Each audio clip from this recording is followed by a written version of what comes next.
Welcome to our YouTube channel Sociology Sense. Hello बच्चों, are you ready for study?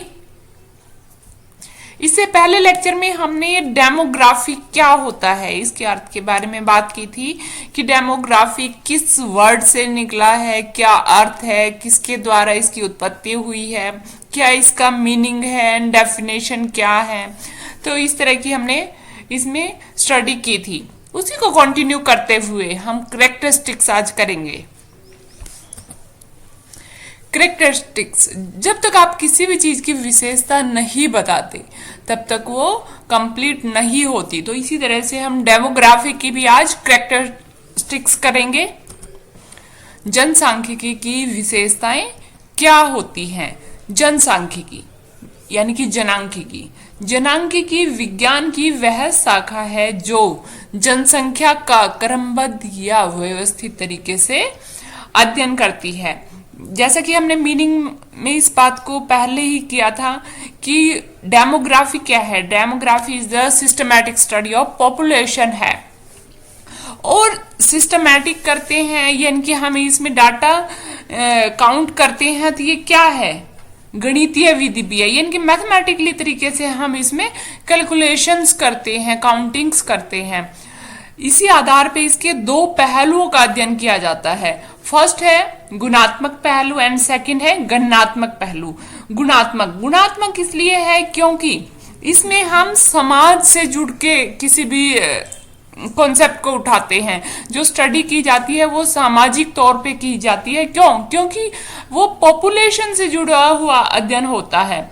और दूसरा है गणनात्मक, यानी कि जितना भी अध्ययन करते हैं हम गणितीय कि मैथमेटिकली मेथड से करते हैं, जिसके कारण गणना क्या होती है? किसी भी चीज को काउंट करना। इसी आधार पर जनसंख्या से जुड़ी हुई प्रत्येक, चाहे वो भौतिक हो, सामाजिक हो, बौद्धिक हो या नैतिक, किसी भी प्रकार की समस्याओं का अध्ययन डेमोग्राफी में किया जाता है। और टाइम पे जो चेंजेस होते हैं उनका भी पता हमें डेमोग्राफी द्वारा पता चल जाता है। किसी भी स्थान की आयु, वर्ग, संरचना, यानी कि किस वर्ग के लोग हैं, छोटी के हैं, मध्यम के हैं या बड़ी एज के हैं, मतलब किस ग्रुप के लोग हैं पॉपुलेशन में, उनका भी पता हम इसके द्वारा लगा लेते हैं। स्त्री पुरुष अनुपात कितना, यानी कि कितनी महिलाएं हैं और कितने पुरुष हैं, उनमें गैप कितना है, लिटरेसी रेट कितना है, यानी कि साक्षरता दर वहां की कितनी है, ग्रामीण और नगरीय विभिन्नताएं किस प्रकार की है, वहां पर दोनों में क्या क्या भिन्नताएं हैं, डिफरेंसेस क्या क्या है दोनों में। और जनसंख्या नीति, यानी कि पॉपुलेशन जितनी ज्यादा है तो उसके लिए क्या पॉलिसीज बनाई गई हैं, उनको किस तरह से विकसित किया गया है, हर व्यक्ति को किस तरह के रोजगार प्रोवाइड किए गए हैं, किस तरह की एजुकेशन वहां पे दी जा रही है। तो किसी भी कंट्री की सिचुएशन जानने के लिए डेमोग्राफी का अध्ययन किया जाता है कि जिसके द्वारा हम वहां की पॉपुलेशन का ब्यौरा ले सकते हैं और वहां किस किस चीज को उठाना है वो किस आधार पे हो पाता है?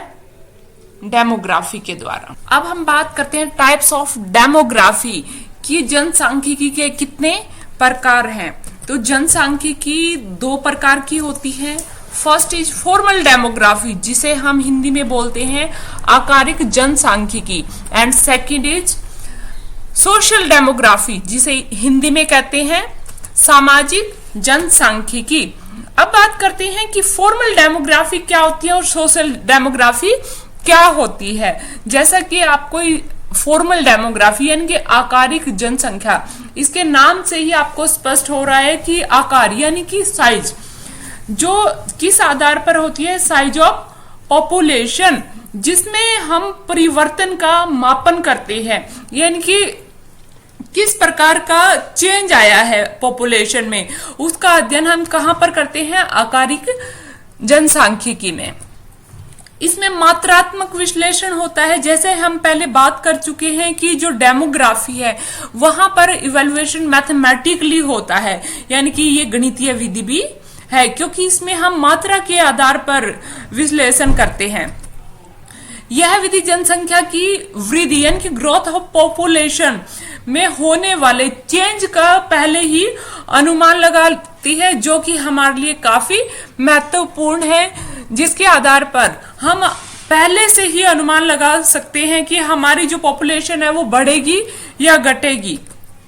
अब हम आते हैं सोशल जनसांख्यिकी पे, जिसमें हम अध्ययन करते हैं social, economical, political aspects of population. क्यों? क्योंकि इसमें जो सोशली पॉपुलेशन है यानी कि बिहेवियर ऑफ पॉपुलेशन है उसको जज किया जाता है, जिसमें हम जनसंख्या की संरचना एवं परिवर्तन यानी कि जो स्ट्रक्चर एंड चेंज उसमें हुए हैं पॉपुलेशन में, उनके कारणों यानी कि रीजन्स एंड परिणामों, रिजल्ट्स, यानी कि हम पता लगाते हैं कि जनसंख्या में चेंज क्यों आया, उसका जो स्ट्रक्चर है वो क्यों बदला, उनके क्या रीजन रहे और उसके बाद उनके क्या रिजल्ट सामने आए। इसी आधार पर अनेक जनसांख्यिकी विदों का कहना है कि सामाजिक प्रक्रियाएं तथा संरचनाएं जनसांख्यिकीय प्रक्रियाओं को नियमित करती है।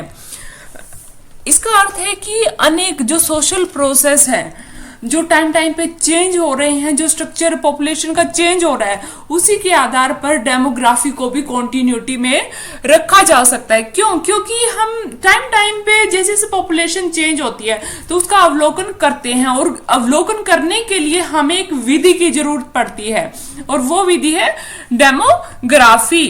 अब हम बात कर लेते हैं सेंसस और सर्वे मेथड, जिसे हम हिंदी में क्या कहते हैं, जनगणना। जनगणना यानी कि सेंसस, जिसमें हम सेंसस किसके द्वारा करते हैं, डाटा के द्वारा डाटा कलेक्ट करते हैं हम।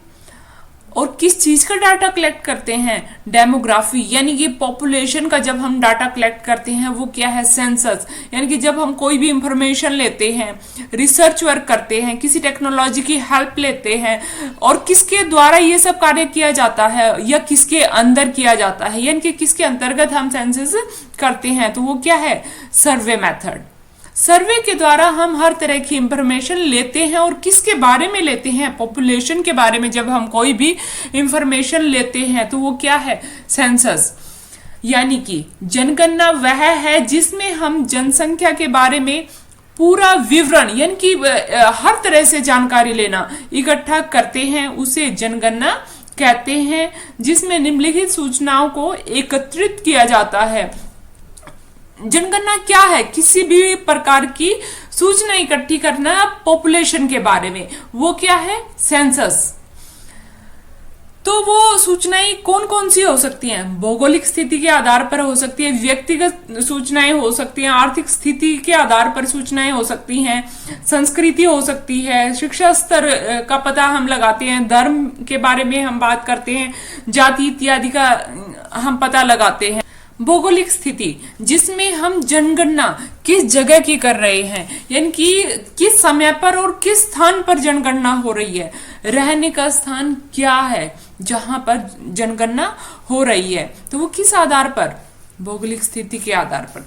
यानी कि सेंसस के द्वारा हम किसी भी प्रकार की सूचनाएं इकट्ठी करते हैं। सेकंड है व्यक्तिगत सूचनाएं। ये नहीं कि सिर्फ हम भौगोलिक सूचनाएं इकट्ठी करते हैं, बल्कि व्यक्तिगत भी, पर्सनल भी, हम जैसे व्यक्ति का नाम पता करते हैं, लिंग क्या है, आयु क्या है, वैवाहिक स्थिति क्या है उस व्यक्ति की, जन्म कहाँ पर हुआ, उसका जन्म किस वर्ष हुआ, वो कहाँ की नागरिकता उसके पास है, ये सब सूचनाएं हम व्यक्तिगत तौर पर पूछते हैं। अब आते हैं आर्थिक स्थिति, यानी कि आय के आधार पर जब हम कोई सूचना इकट्ठी करते हैं कि व्यक्ति का व्यवसाय किस प्रकार का है, वो प्राइवेट कार्य करता है, सरकारी नौकरी करता है या किसी और प्रकार का कार्य करता है। संस्कृति यानी कि कल्चर किस प्रकार की है, उसकी लैंग्वेज क्या है, वो राष्ट्रीयता कहाँ की उसको प्राप्त है।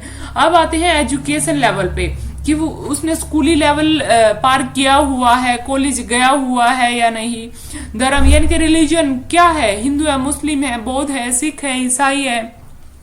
जाति यानी कि वो जनरल से है, एससी से है, बीसी से है इत्यादि, हम कास्ट के बारे में पता करते हैं। तो ये सब किसके अंदर आता है, सेंसस के अंदर, यानी कि जनगणना के अंदर हम सब ये आंकड़े इकट्ठे करते हैं और उसी के आधार पर हम एनालाइजेशन करते हैं कि हमारी पॉपुलेशन का दायरा कहाँ तक है और स्थितियां कहाँ तक कितनी है। सेंसस और सर्वे मेथड। अब बात करते हैं कि जो जनगणना है वो सबसे पहले कहाँ से शुरू हुई। तो जनगणना सबसे पहले 1790 यानी कि 1790 में अमेरिका से शुरू हुई और भारत में ब्रिटिश गवर्नमेंट द्वारा 1867 टू 72 में इसे स्टार्ट किया गया। 1881 में हर 10 साल के बाद उसे कॉन्टिन्यूटी में लाया गया, यानी कि 1881 से हर 10 साल बाद हमारे देश में जनगणना होती रही है। और स्वतंत्रता के बाद यानी कि 1951 में 1951 के बाद हर 10 साल के बाद हमने भी उस चीज को कॉन्टिन्यूटी में रखा है। और स्वतंत्रता के बाद 2011 की जो जनगणना हमारी हुई वो है 7th, और अगर हम टोटल करें तो वो हमारी 15th जनगणना थी। और अब कौन सी जनगणना होने वाली थी, यानी 2021 में हमारी अब जनगणना होनी थी, लेकिन कोरोना वायरस की वजह से वो पोस्टपोन कर दी गई कि वो अभी उसके आंकड़े इकट्ठे नहीं किए जा सकते। कोरोना के कारण कार्य बंद कर दिया गया। आप सभी जानते हैं कि लॉकडाउन की स्थिति देश में चली हुई है, जिसके कारण डाटा इकट्ठे नहीं किए जा सकते।